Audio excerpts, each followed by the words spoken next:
أكبر ظلم أنت ممكن تظلمه لحد في العلاقة أو يقع عليك في العلاقة. أنا النهاردة مش جاي أقول لكم طرق، بس جاي أحذركم تحذير قوي جدا عشان ما تقعوش للأسف فريسة للناس دي.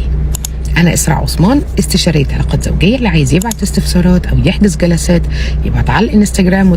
الفيديو ده بالنسبة لي النهاردة عاطفي شويتين، مش نابع عن كتب ولا نابع عن دراسة، نابع عن خبرة من كل الحالات اللي أنا بشوفها بقالي 12 سنة.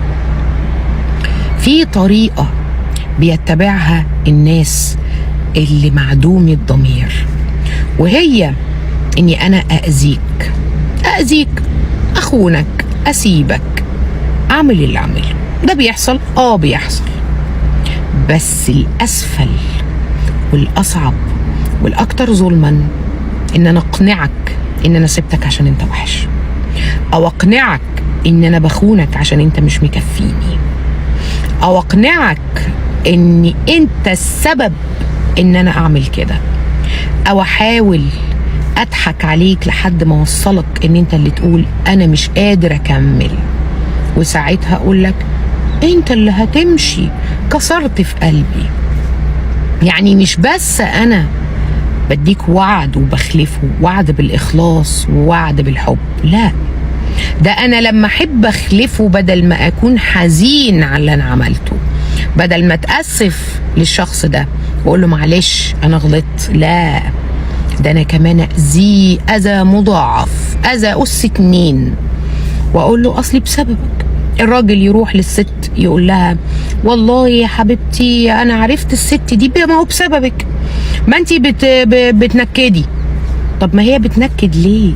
ما هي بتنكد عشان انت معيشها في شك 24 ساعة، ما هي بتنكد عشان هي حاسة انها مش مالية عينيك، ما هي بتنكد عشان هي غلبانة. دي لو واحدة مش غلبانة مش هتنكد، اللي بتنكد دي اللي في قلبها على لسانها. هي لو واحدة لئيمة كانت استنتك وفضلت ساكتة وكاتمة في نفسها وعملت عليك خطط وحكايات لحد ما تجيبك راكع، لكن هي ما بتعملش كده. الكلام ده مش موجه للرجاله بس، الكلام ده موجه للستات. في ستات كتير جدا بتعمل كده واسوأ من كده. ما انا رحت كلمت الشخص ده اصلي يا اسراء والله اصل انا عملت كده عشان جوزي مش مالي عينيا.